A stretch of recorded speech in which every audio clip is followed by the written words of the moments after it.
Majesty, Excellencies, first may I thank Vietnam for convening this meeting, and secondly may I congratulate and welcome the Prime Minister of Malaysia, Tan Sri Muhyiddin Yassin, to our ASEAN meeting. COVID-19 is the gravest public health crisis that mankind is facing in a century. It's critical for us in ASEAN to mount a united response because of how connected and interdependent our countries are. 4 of the world's 10 busiest air routes are between ASEAN member states. And we also have the world's busiest land crossing, the causeway between Johor Bahru and Singapore. Therefore, none of us in ASEAN can be truly safe unless the entire region is safe. I would like to suggest 3 ways for ASEAN to respond together. Firstly, by sharing information, strategies, and experiences. We face a common enemy, so what works in one country may well be relevant in other countries. We should therefore keep one another updated on the situation in our own countries and cooperate with one another on issues which have to be handled together.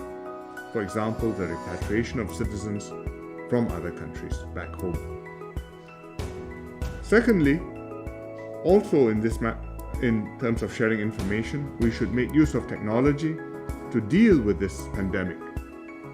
For example, in Singapore, we have used WhatsApp and Telegram to set up dedicated channels to disseminate updates and advisories. We've also developed a mobile app, Trace Together, to facilitate contact tracing and use technology to monitor compliance with quarantine orders. And we see other examples of the use of technology across ASEAN. The ASEAN Smart Cities Network can be a platform to share these best practices and to help cities better prepare for future public health emergencies.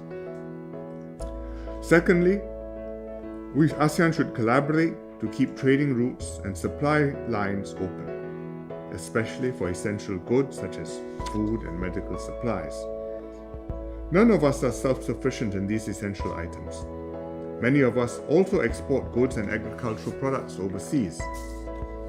Closing our borders completely would therefore only deprive us of all the goods and products that we can produce together, hurting our economies and worsening unemployment. One practical example of cooperation is the Singapore-Malaysia Special Working Committee on COVID-19.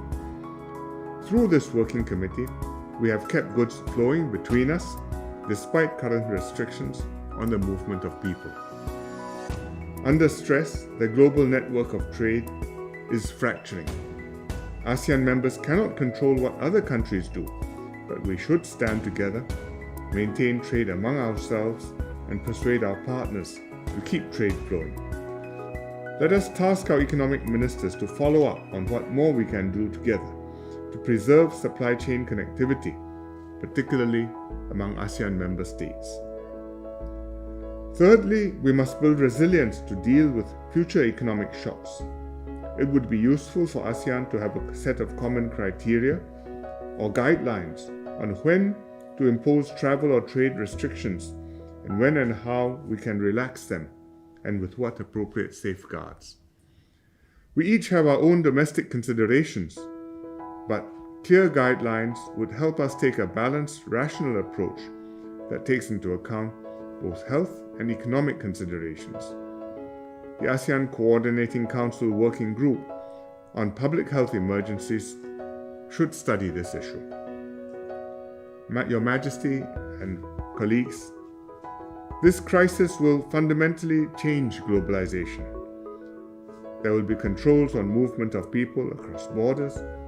Governments will intervene to prevent over-dependency on other countries for food, medical products, and other essential goods. And on all parties, I fear there will be diminished confidence that international rules will hold and be respected in a crisis. ASEAN countries will have to consider these issues too, but we should do our best to build cooperation and trust with one another. Whatever the shape of the post-pandemic world, economic and strategic ties with our partners will still matter. and we should build on the relationships and institutions that ASEAN has created over half a century, and resist the temptation to turn inwards and away from one another.